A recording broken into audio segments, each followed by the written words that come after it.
So you want to start a mobile bike shop and you're trying to decide between going independent or taking the franchise route. This video is to help you decide between the two and let you know why I feel going the franchise route is a massive waste of money. Well, let's get to some details.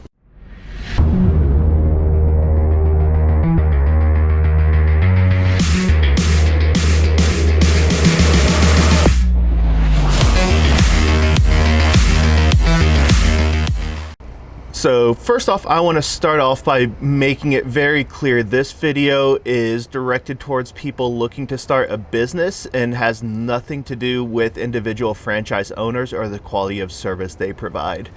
Most of the individual franchise owners do a fantastic job and are worth supporting as a consumer, but I'm here to tell you why I think it's a bad idea to go the franchise route from a business owner's perspective. So the biggest thing is definitely going to be cost. I've got some notes here, so you'll see me looking down because I don't remember numbers well.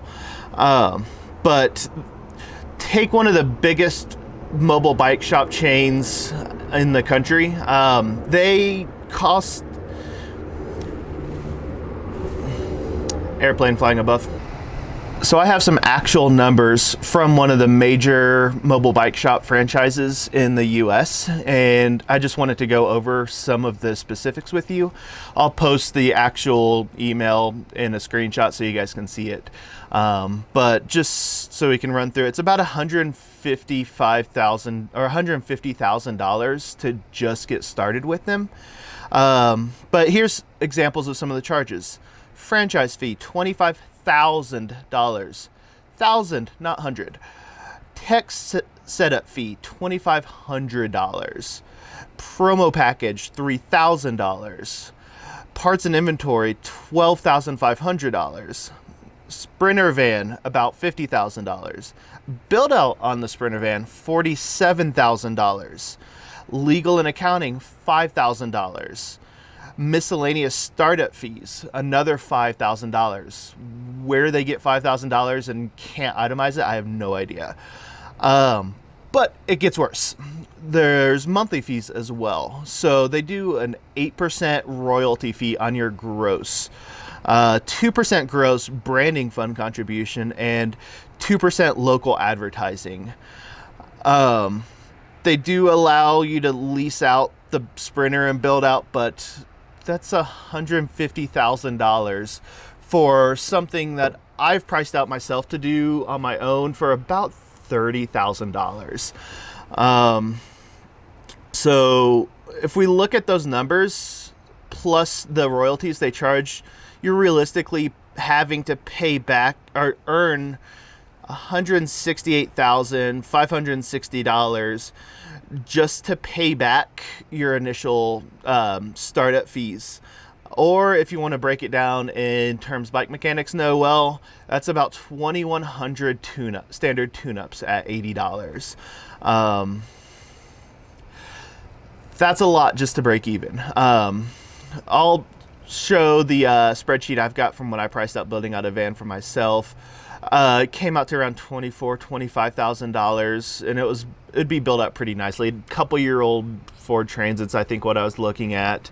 Admittedly, I had some of the tools I already needed, but say $30,000 to be generous versus $150,000. You're starting to see where a lot of this doesn't make sense. If you go the franchise route, you can save an awful lot of money, and if you're saving $100,000 in startup fees, you can do an awful lot of local advertising for that kind of money to easily outweigh any help that the franchise is going to give you. And if you look at these franchises, you can tell that they definitely market more to sell franchises than to help these businesses be sustainable. So with that build out, it is assumed, my version, the cheaper version, is assumed that you're going to do the work yourself. You're going to start with a couple-year-old van. You're not going to do a Mercedes Sprinter, which are very expensive and very maintenance heavy relative to a Sprinter. So yeah, you've got a little bit more effort involved to set it up that way, but you're saving $100,000. yeah, that's seems like a no-brainer to me. But it's good to building out your van has its other perks too. You can build it exactly the way you want it. You can stock inventory that fits your client base really well, because some regions are going to have more recreational riders. Some regions are going to have more like high-level racers and aggressive mountain bikers. So you can tailor your inventory to your region a little bit better. Got more control over your inventory.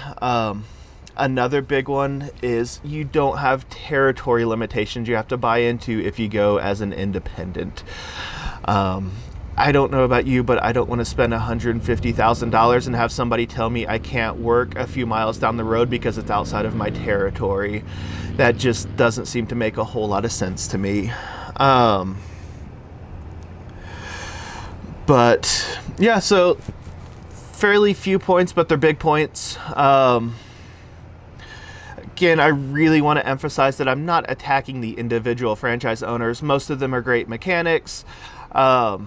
This video is definitely directed towards people looking to start a business, not a consumer looking for which mobile bike shop to use to service their bike. But can't emphasize that enough. But yeah, if you're a business owner, franchising just in this specific this segment of business just doesn't make a lot of sense. These franchises don't have brand recognition like McDonald's, Wendy's, whatever it may be. So they're not going to help bring you much business, and you're going to pay them an awful lot of money to give you virtually nothing outside of the van, which you can do for a quarter of the cost. But yeah, I hope you guys found this video helpful. If you have any questions, leave them in the comments below. If you like content like this, let me know, and I will do my best to put out more. And please subscribe to the channel. It helps me grow, helps me stay motivated to do this stuff. But again, if you've got questions, leave them in the comments below, and I will try to make a video about it. This video was specifically prompted by a comment. Seemed like a great topic, so I wanted to cover it. But yeah, I appreciate you guys watching. Have a great day.